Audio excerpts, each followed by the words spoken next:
Hello friends, welcome to லோஷியும் நானும். இன்றைக்கி ஒரு சூப்பரான டீ டைம் ஸ்நாக் தான் பார்க்க போகிறோம். அது என்னென்னா வெங்காய போண்டா தான். அது எப்படி செய்யலான்னு பார்க்கலாம் வாங்க. நான் ஒரு 3 வெங்காயம் நல்லா பெருசாக ஸ்லைஸாக கட் பண்ணியிருக்கேன் நீல வாக்கில். இந்த மாதிரி கட் பண்ணி எடுத்துக்கலாம். கட் பண்ணி எடுத்துட்டு இதுக்கு தேவையான அளவுக்கு சால்ட் உப்பு சேர்த்துக்கலாம். சேர்த்துட்டு நல்லா கை வச்சு நல்லா இந்த மாதிரி பிசைஞ்சிக்கணும். இந்த மாதிரி கலந்து விட்டோன்னா வெங்காயம் நல்லா சாஃப்டாகிடும். இது நம்ம உடனேவும் செய்யலாம். ½ அன் ஹவர் இந்த மாதிரி உப்பு போட்டு ஊற வச்சுட்டு நம்ம மூடி வச்சோன்னா வெங்காயம் இன்னும் நல்லா சாஃப்டாக இருக்கும். அதே மாதிரி நம்மளுக்கு போண்டா அவ்வளோ ஒரு டேஸ்ட்டாக கிடைக்கும். இப்போ ½ அன் ஹவர் ஊற வச்சு நான் எடுத்து காட்டுறேன் பாருங்கள், எப்படி இருக்குன்னு சொல்லுங்கள்.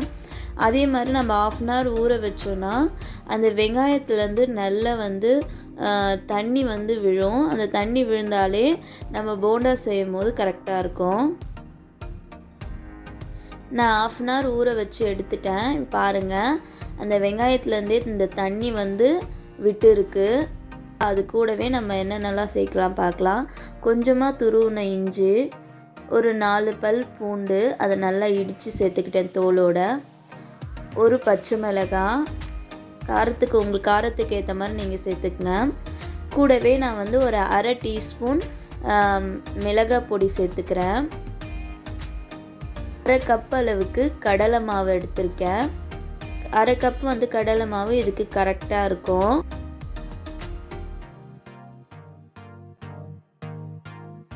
இப்போ நல்லா கலந்து விட்டுக்கலாம்.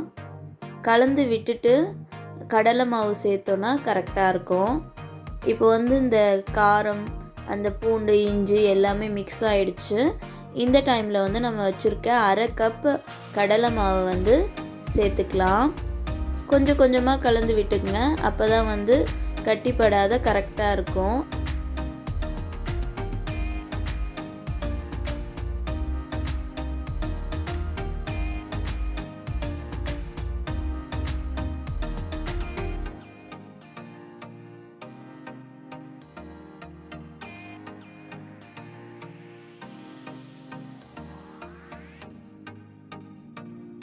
திரும்ப இருக்கிற மாவை நான் மொத்தமாக சேர்த்து பிசைஞ்சிக்கிறேன்.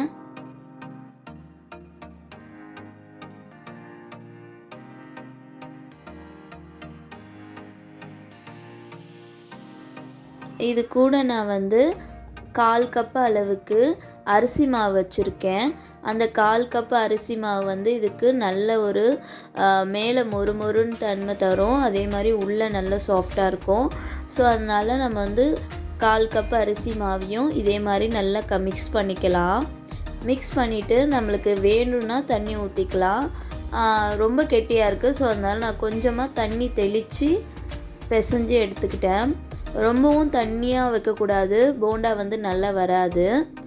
அதுக்கப்புறம் ஒரு கொஞ்சமாக கருவேப்பிலை, கொத்தமல்லி இது ஆட் பண்ணிக்கலாம். இதுவும் நல்ல அந்த போண்டாவுக்கு நல்ல டேஸ்ட் கொடுக்கும்.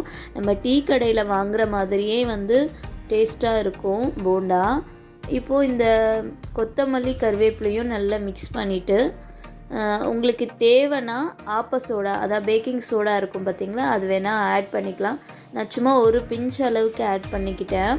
நல்லா புஃப்னு வரும் இந்த மாதிரி இப்போ ஆப்ப சோடா சேர்த்தோன்னா. இப்போ பார்த்துட்டு கொஞ்சமாக சால்ட் ஆட் பண்ணிக்கிட்டேன். ஒரே ஒரு டேபிள் ஸ்பூன் அளவுக்கு மைதா ஆட் பண்ணிக்கலாம். மைதா ஆப்ஷனல் தான், வேணும்னா சேர்த்துக்குங்க. அதே மாதிரி கொஞ்சமாக நான் வீடியோ பர்பஸ்க்காக கொஞ்சமாக கலர் ஆட் பண்ணிக்கிட்டேன், கேசரி பவுடர். உங்களுக்கு வேணும்னா ஆட் பண்ணிக்கங்க, இல்லைன்னா விட்டுடுங்க. இப்போ நல்லா கலந்தாச்சு. கலந்துட்டு இதை பாருங்கள், இந்த மாதிரி பிடிக்கிற அளவுக்கு வரணும். பால்ஸ் மாதிரி பிடிக்கிற அளவுக்கு வந்தால் தான் நம்மளுக்கு போண்டா கரெக்டாக இருக்கும். ஒரு கடாய் வச்சுட்டு கடாயில் பொரிக்கிற தேவையான அளவுக்கு எண்ணெய் ஊற்றிக்கலாம். அந்த எண்ணெய் கொஞ்சமாக சூடான பிறகு ஒரே ஒரு டேபிள் ஸ்பூன் அளவுக்கு அந்த எண்ணெயை இந்த போண்டா மாவில் சேர்த்துக்கலாம். இப்போ நம்ம பால்ஸாக போண்டா அழகாக பிடிச்சி இந்த ஆயிலில் போடலாம்.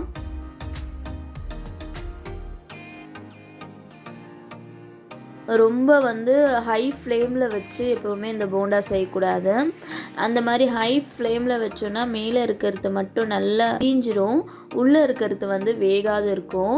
ஸோ அதனால் நம்ம வந்து கொஞ்சம் மீடியம் ஃப்ளேம்லேயே வச்சுட்டு நல்லா வந்து வேக வைக்கணும். அப்போ தான் வந்து போண்டா வந்து உள்ளேயும் நல்லா வெந்து மேலேயும் நல்ல கலர் கொடுக்கும்.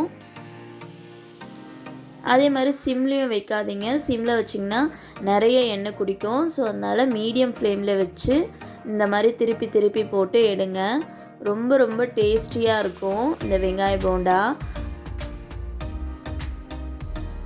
நான் ஃபஸ்ட்டு பேட்ச் வந்து போட்டு எடுத்துக்கிறேன். அது பாருங்கள், எல்லா போண்டாவும் மேலே நல்லா கலர் கொடுத்துருக்கு, உள்ளேயும் நல்லா வெந்திருக்கு.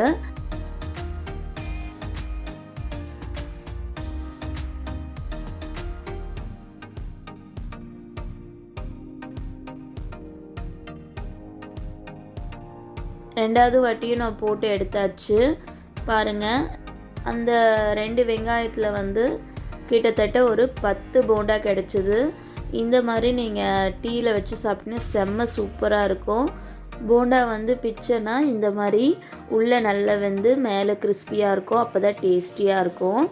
டீ காஃபியோடு வச்சு நீங்கள் ஈவினிங் டைமில் சாப்பிட்னா ரொம்ப டேஸ்ட்டாக இருக்கும்.